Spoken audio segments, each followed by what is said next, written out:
Good morning. Xavier said yesterday afternoon went well. Yeah, and how about you, Ayaka? What were you up to yesterday? After we split up, Ayato went to see Udex Nervillette at the Palais Mermonia.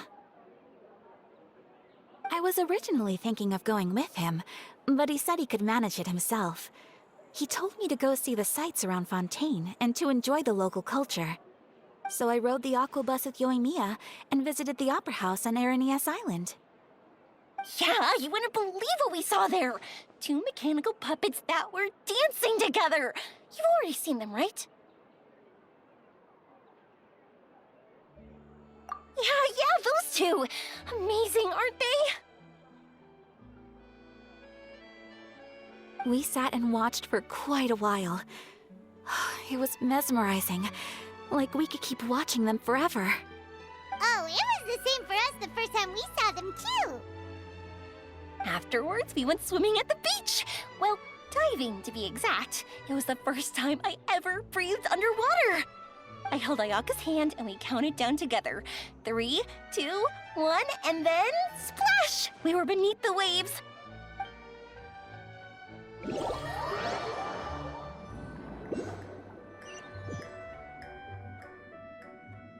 At first, I didn't dare to open my mouth.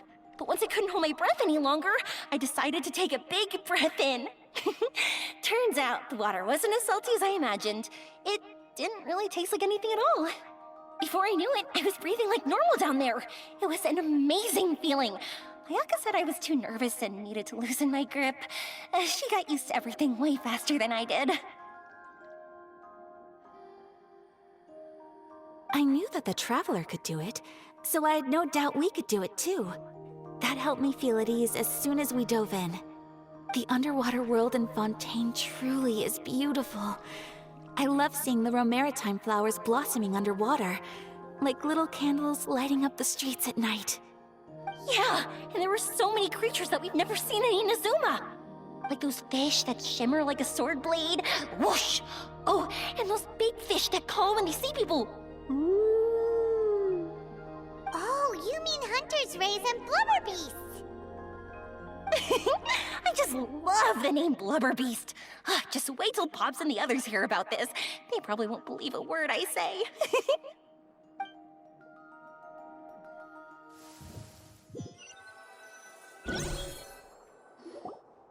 Yoimiya was down there for quite a while. It was dark before we finally rode the aqua bus back to the city. I figured she'd want to sleep in today. Yeah, even I was worried that I wouldn't be able to get up.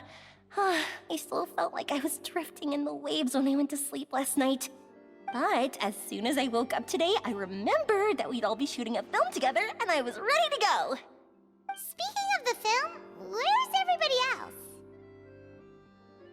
My brother and Xavier were speaking to the restaurant owner about using the place as a filming location. They should be here soon. As for the others, We're here. Please excuse my tardiness. I just finished the Special Patrol's 6-mile morning jog. Wait, 6 miles? I'm so tired. I heard you all chatting, so I decided to come down. Good morning, everyone. Boarding. Can someone fetch me a cup of coffee? More milk, hold the sugar. Sure. I'd be happy to do that for you. No, you can't go anywhere. Please, have a seat over here so I can get started on your makeup. The last thing I want is coffee stains on my costumes. I can get the coffee. It's the perfect job for an assistant.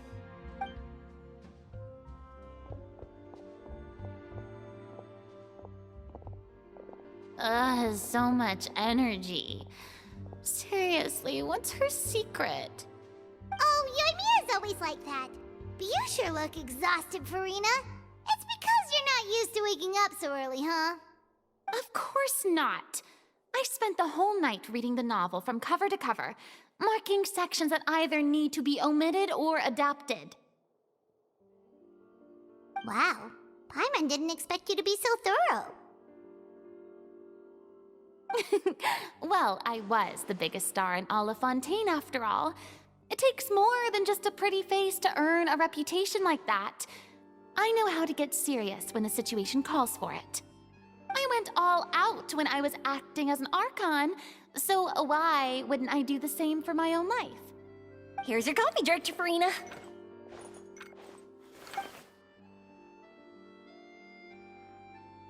Oh, thank you.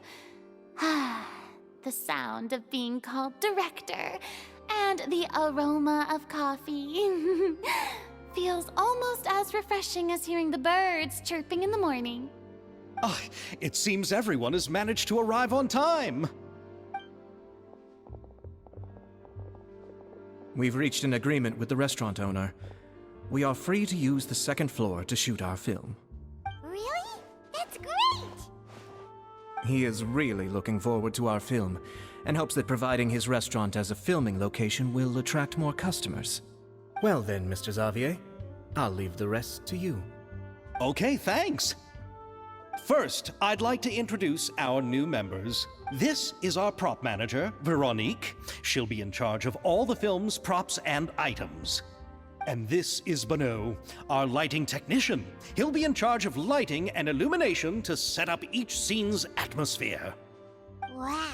Sure feels like we have some real professionals joining the crew now. First of all, please allow me to first express my sincerest gratitude to everyone in the crew.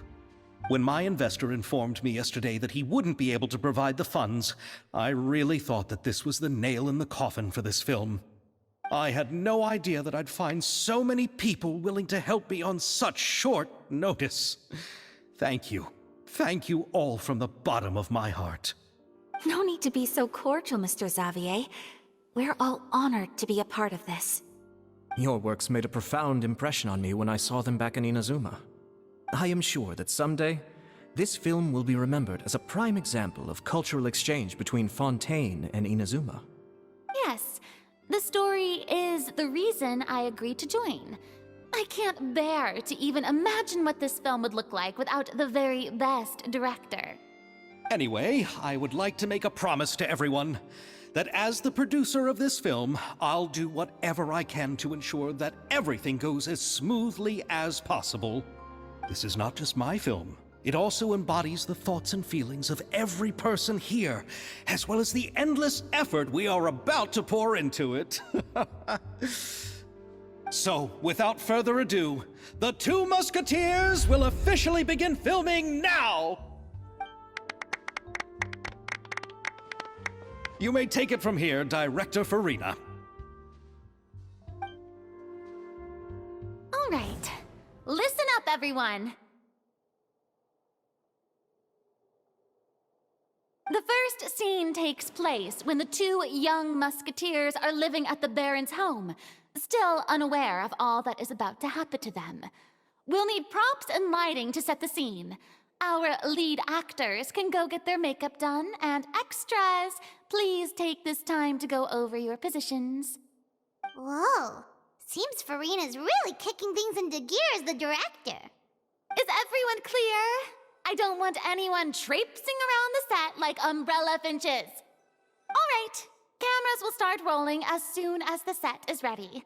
Let's make a film that'll make some serious waves in Fontaine. Not the kind of waves that drown people. I mean, the good kind of waves. Seems like she's still a bit traumatized by that. Anyway, let's go see if there's anything we can do to help.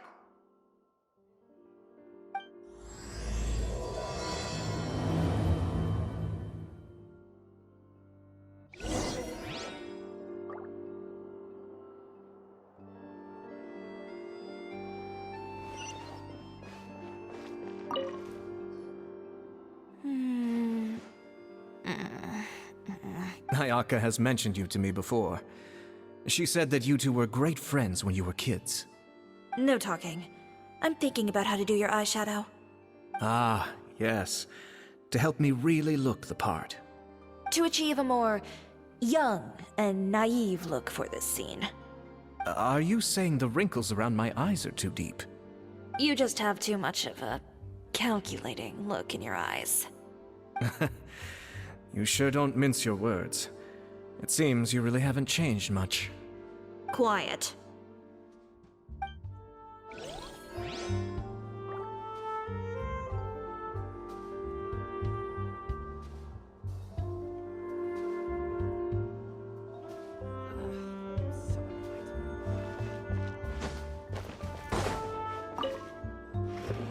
How about here? A little more to the left. You got it. Hey, Yoimiya, do you need a hand? No, I'm fine. You know, doing the lighting is kind of like designing a fireworks show. It's interesting to imagine what kind of atmosphere the lights will create. I heard that the Traveler will be operating the camera and Paimon will be the clapper loader, right? Those roles are just perfect for the two of you. Really? Is that because it'll be easy for Paimon to hold the clapperboard while flying? Well, sure, there's that, but that's not exactly what I meant. I just think that after all your journeys together, you two must have developed a super close bond and just naturally know how to work with each other. If I'm not mistaken, the director will want the cameras rolling as soon as the clapperboard goes clack.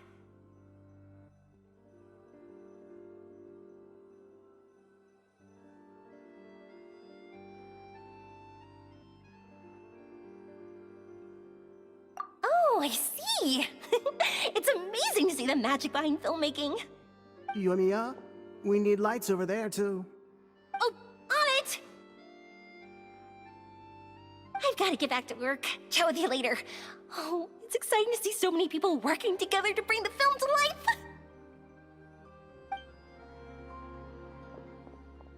Seems like Yoimiya's really getting into it.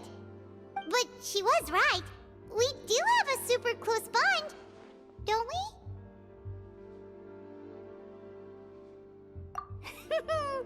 Paimon's really happy to hear that.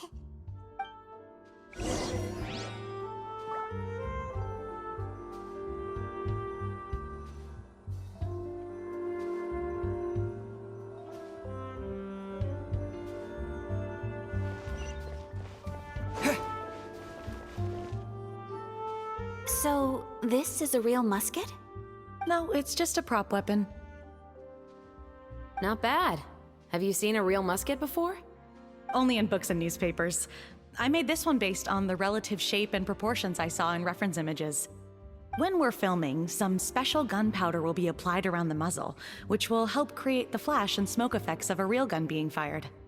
Which means it'll be up to the actors to portray the recoil. That's right. The sound effects for gunshots will also be added in post-production. Thank you, Veronique. I think I know where to start now. However, the musket's gears and firing pin could still use some work. Adding some wear on the metallic components will make them appear more realistic. Also, be sure to rub the muskets with some oil each time before we start shooting. That'll give the impression that the firearms have been well maintained. Good point. You seem to know a lot, Miss Chevres. I assume you use these types of firearms on a regular basis? Yes, I perform routine maintenance on my weapons every day. Just like we as people need to eat and sleep, muskets need to be cleaned and maintained. I also perform similar care for my sword every day, and familiarize myself with its shape and weight, to the point where it feels like a natural extension of my body. Yes, this way, our weapons will never betray us in the heat of battle. Yes, well said. It seems we have the same philosophy on this topic. Oh, sounds like they found a common interest to talk about. Though these props differ from the muskets I use, I can still give you some pointers. Good. I look forward to your instruction. First and foremost, never point the weapon at anyone, regardless of whether it's a real or prop weapon or whether you're holding it or it's on the table. This holds for any time when you're not actively engaging an enemy. Okay, understood.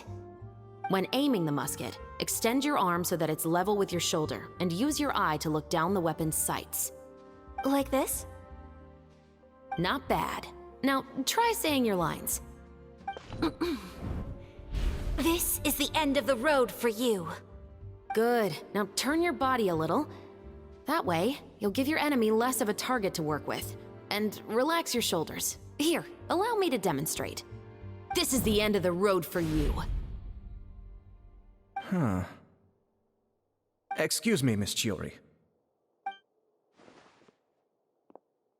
Director Farina, there's something I wish to discuss with you. Oh?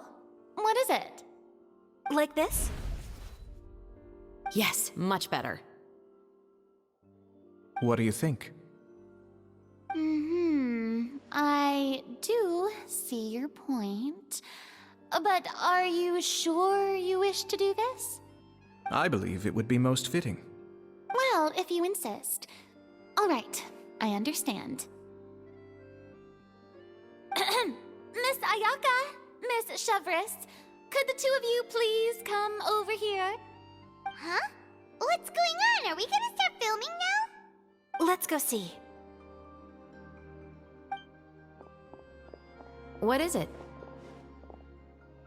I have a question for you, Miss Chevres. Would you be willing to play the role of a musketeer? What? To clarify, I would like to turn over my role to Miss Chevres. But brother... Don't worry, Ayaka. I actually view this as a good thing. I was becoming troubled trying to set aside some time to speak to the staff at the Palais Mermonia. I would like to have some conversations about the cultural exchange between our two countries, and I've heard that the bureaucratic process here can get rather complicated. Now, I will be able to focus on my work. Besides, you also know that I'm not really one for public performances. Are you really sure? From a director's point of view, I also felt like the relationship between the two musketeers in the original story could be improved. The older brother in the story plays the lead role with his overbearing character, but this causes his character to overshadow that of his sister, and the theme of the two supporting and relying on each other isn't conveyed very well. But if we were to change the siblings to two sisters of a similar age, then that aspect of the story might come through more clearly. Also, I've seen you instructing Ayaka.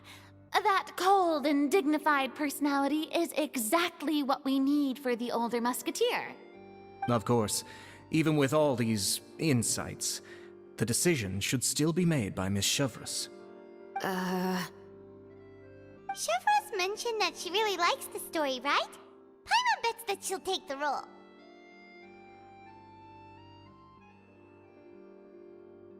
All right, I'll take the role. Good. It's decided then. I'll get started on making edits to the script. We'll also need to make some immediate adjustments to the lighting, props, and costumes. I have a feeling that our adaptation will be even better than the original story. You're doing a great favor for me, Miss Chevres. You have my gratitude. Don't mention it. I like this character, so if anything, I should be the one thanking you. Well, since my brother is the one who brought up the idea, I suppose there's no need to worry. Let's go, Miss Chevres. I look forward to working with you. Please, just call me Chevres.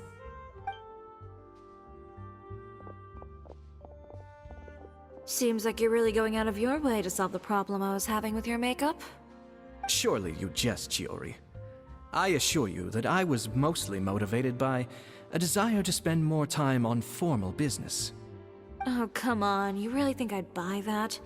According to what I've heard from Ayaka, her brother is someone who can juggle 10 different matters at the same time.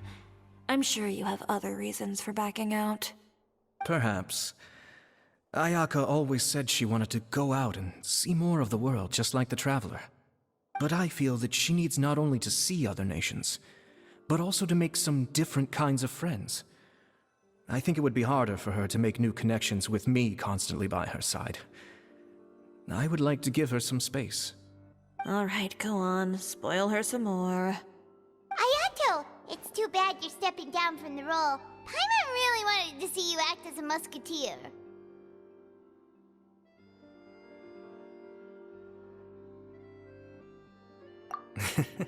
No need to poke fun at me.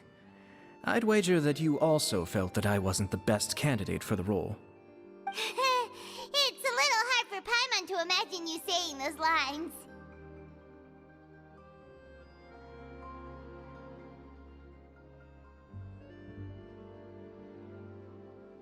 Yes, I've made an appointment to meet some people from the Palais Mermonia. Now, I will have some more time to prepare.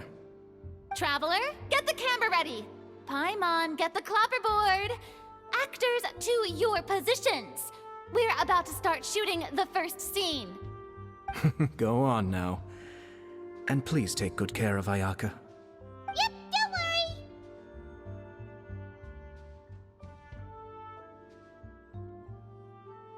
Thank you.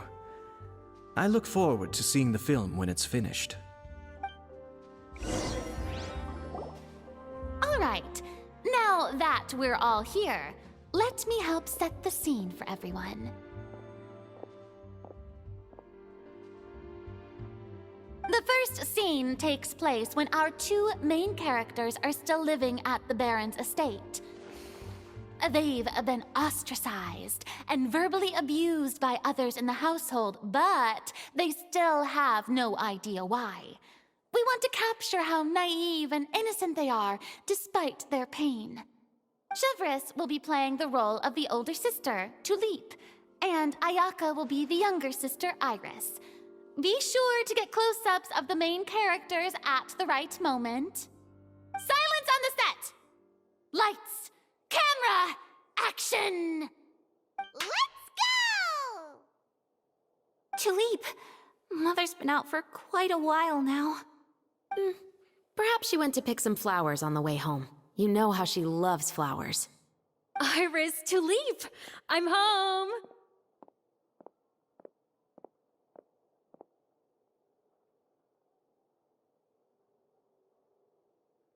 Mother! You were out for so long, we were beginning to worry about you.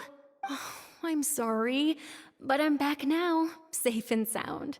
Here, I brought your favorite treat, apple turnovers. Mother, what are those bruises on your hand?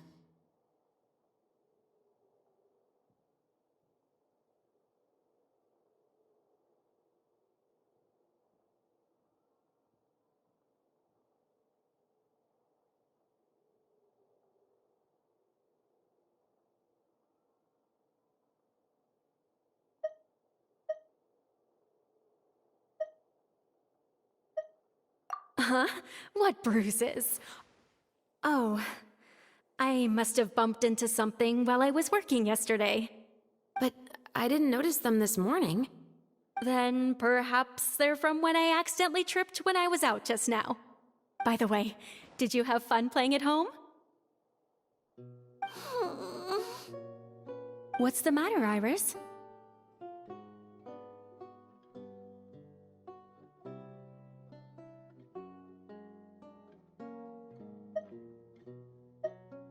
Well, we've realized that no one really wants to play with us. They even took Iris's doll and spat at us. And they even called us names. They said we were... Shh! It's all right, don't worry. Girls, listen to me. It doesn't matter what anyone says. Don't listen to them. No one can define you with such words. You both have wonderful lives ahead of you. Just like your names. You will both blossom like beautiful flowers. Maybe your time to blossom hasn't quite come yet, but one day, you two will bloom more beautifully than anything else. Don't let the soil you're in now ruin your future beauty. Understand? My dear daughters. And cut! Not bad. The actors' emotions were all on point. Let's keep that take. Also, if our clapper loader could avoid shouting at the start of the scene next time. Oh, got it. Great. I was a little worried that my nerves would get the better of me. What about you, Chevris? I felt fine. The lines weren't too difficult at all. Seems like Farina must have adapted the role nicely. You two were great. I couldn't tell it was your first time acting in a film. You should have more confidence. Thank you for your encouragement. Positions, everyone! We'll move on to the next scene after we try a few more camera angles.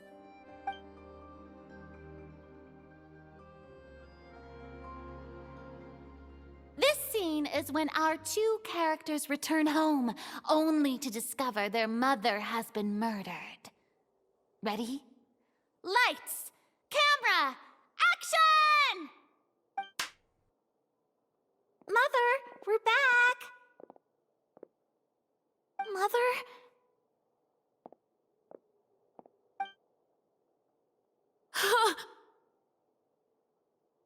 What's wrong, Tulip? Iris, stay away! Huh? Why? What's... Mother! Mother... She's... Huh? There's poison in this cup. Huh? I could have sworn I've seen this kind of cup before. Those aristocrats. They didn't even try to cover up their actions.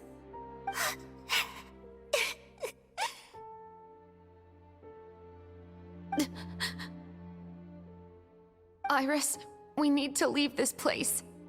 Leave? But now that Mother is gone, where can we even go? Anywhere. All I know is that we can't stay in this house. But are we just going to let them get away with this? We'll have our revenge, I promise you. Just not right now.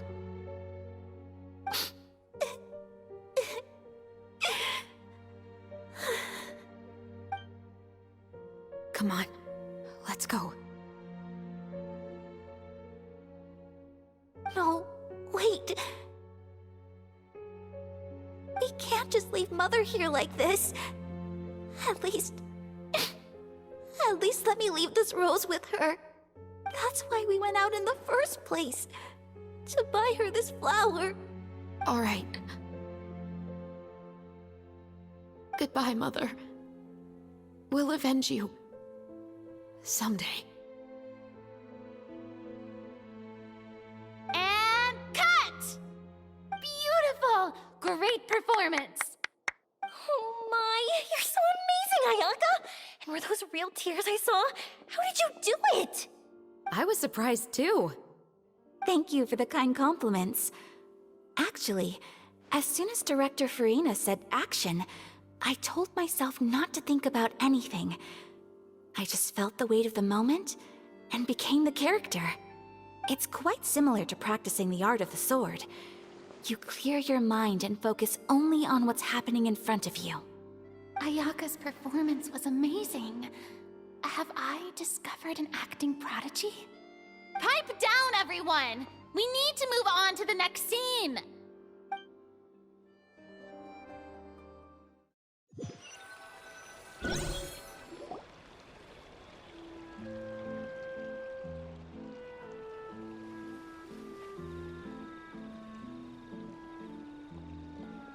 Huh? Are we done already? But Paimon wants to keep playing with the clapperboard. How do you feel, Traveler? Is your arm sore from holding the camera all day?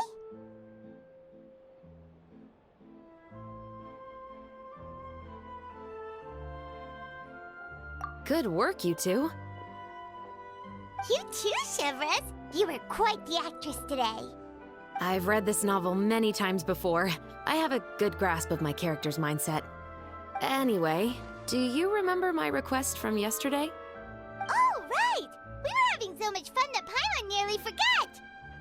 You have a case where the murders seem really similar to the cases in the novel, right? So, how are they similar exactly? In the story, the main characters grow up to become two musketeers, always using their guns to carry out their revenge. And on each of the victims, they place a rainbow rose as a signal that they've returned.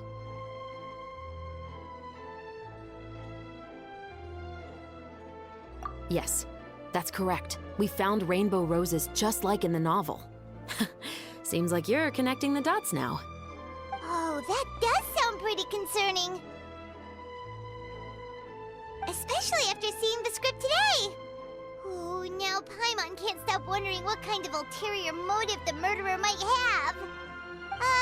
What do you think, Traveler? You're smart. Paimon wants to hear your thoughts.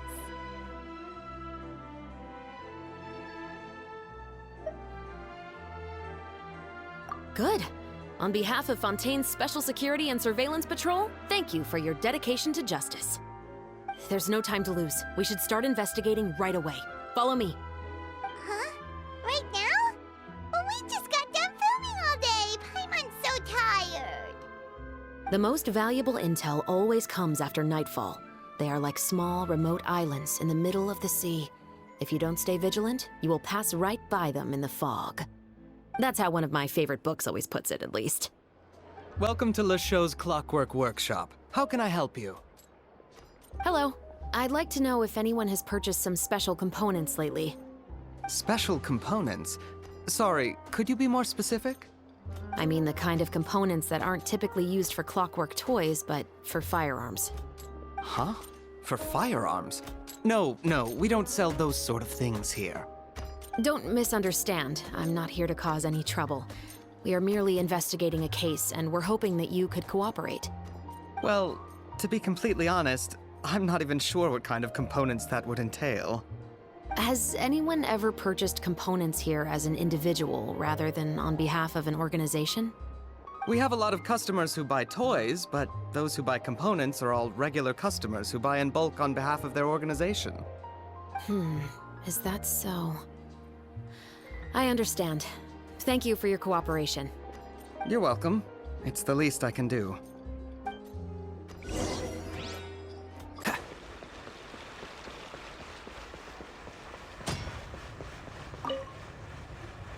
Oh, hey, Chevris.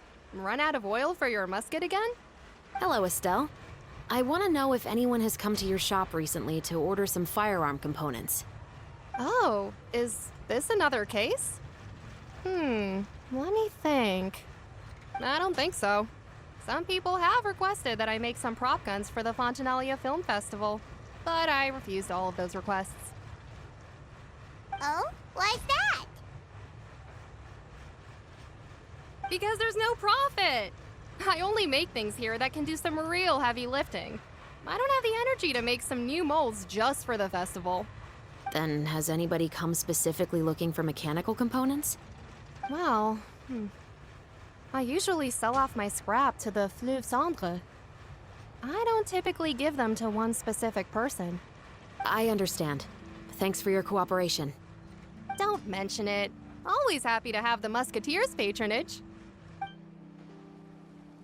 Seems like we haven't found any leads to go off yet. Yeah, unfortunately. All right, let's head to Fleuve Cendre next. Huh? Are you sure? People might not be so thrilled to see the captain of the special patrol there. You think so, huh? Then I guess you don't know. Huh?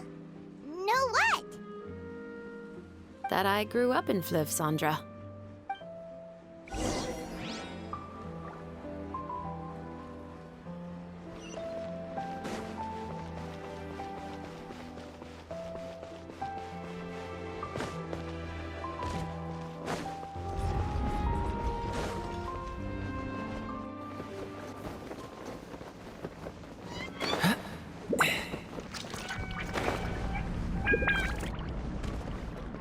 What's the hurry?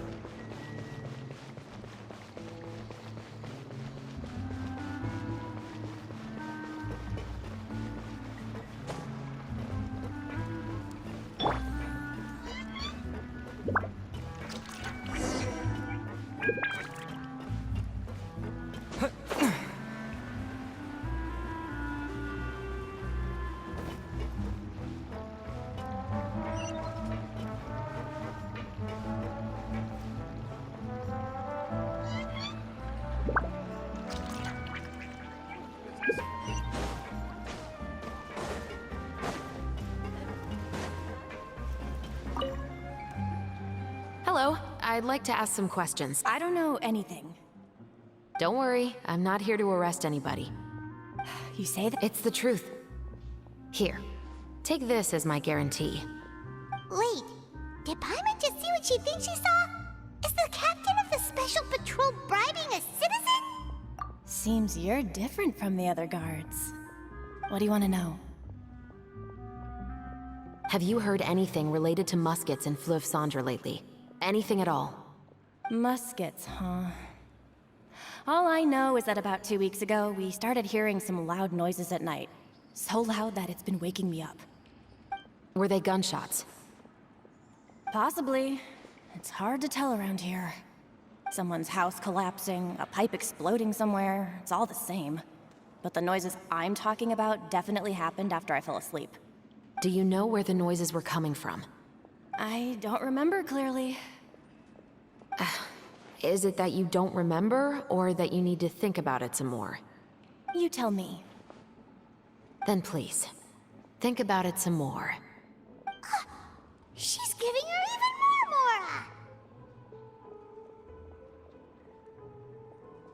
The noises came from the end of the Southern Waterway.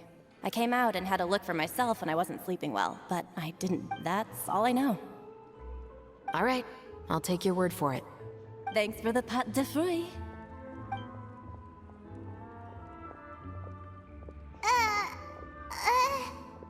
No need to be surprised. I grew up here, remember? I know how to get people around here to talk. Seems you catch on pretty quick. Now then, let's keep going.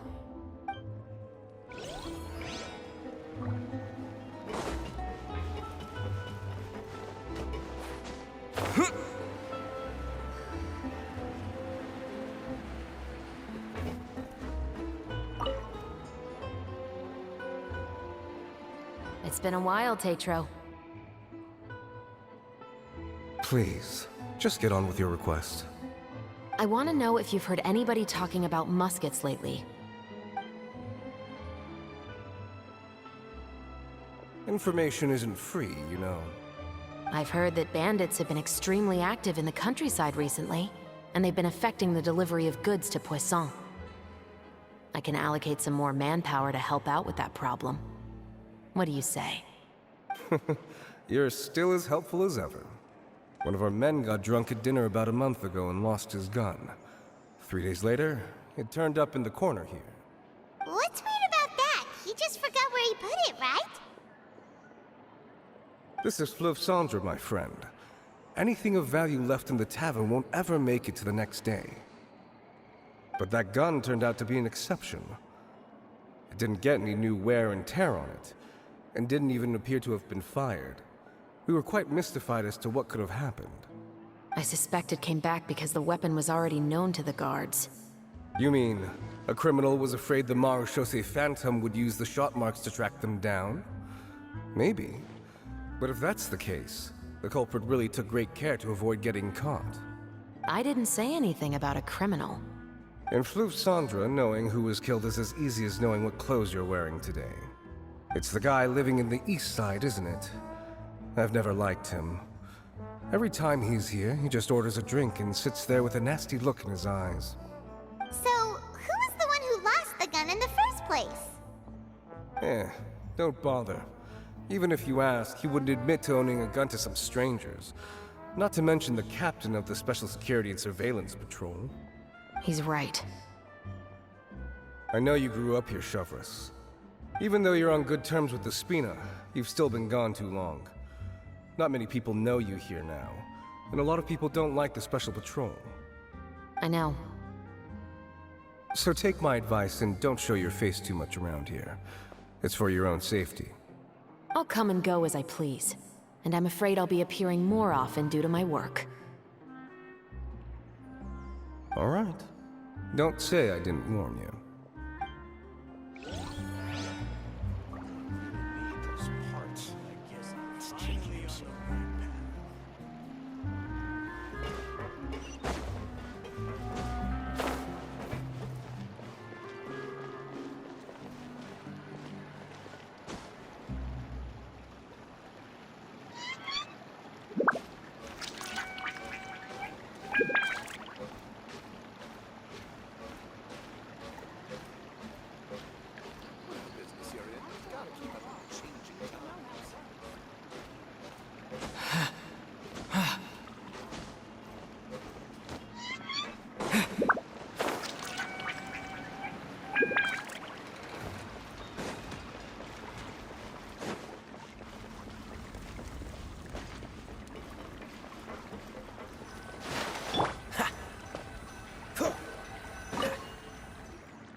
and barrels, as well as some liquor bottles?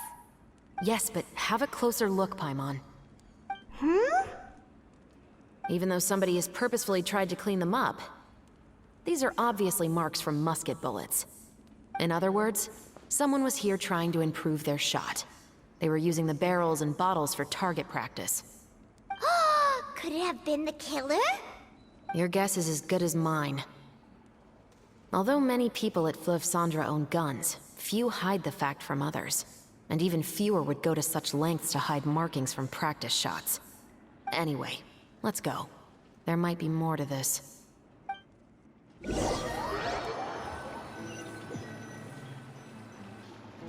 Seems like that's all we'll be able to uncover for today. Paimon feels like we managed to learn a lot more here than up on the surface. Yes.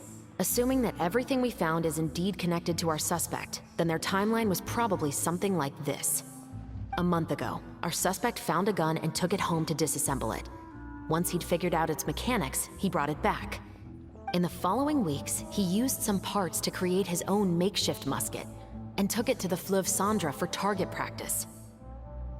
Then, a few days ago, he found his target and carried out the murder. Once the deed was done, he left a rainbow rose on the body, just like the scene in the novel.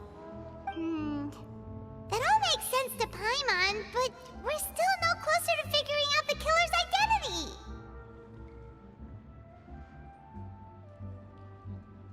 The deceased was a resident of Fleuve Cendra. It's said that he was a poor, solitary man.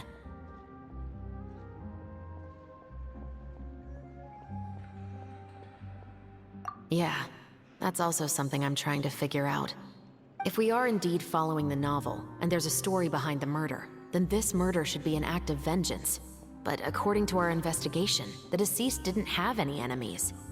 He was no saint, but no one's heard of a rival who hated him enough to shoot him dead, much less care to leave a rose on his body. What message is the killer trying to convey, and to whom exactly?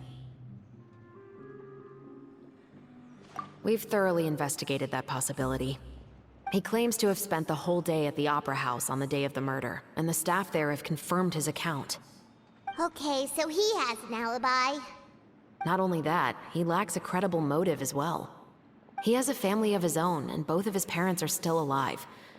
I've looked into his records. He was adopted at the age of 6, and all the proper procedures were followed. There are also records of him at an orphanage before then. In the story, the mother of the 2 musketeers was murdered after the children turned 10. Of course, he could have changed the children's ages, but I don't want to assume anything without evidence. More importantly, I've also had a chat with him in person. He didn't seem like the kind of person who would pull the trigger to kill a man. Then, what should we do now? We have all this new information, but it doesn't help us move forward. Investigations take time. I didn't expect us to catch the culprit in just a single day. How about this? Let's spend the next few days filming with the crew. We can continue the investigation once we're done with the film. I'm sure that given time, new leads will present themselves. Wait, but weren't you saying Intel is like small, remote islands in the middle of the sea just a moment ago? Wouldn't you just miss them if you were to stop looking? Ah, but the book had more than one reference to the islands, Paimon. Oh? What else did it say then? As long as you spend enough time sailing through the fog, you'll eventually come across an island.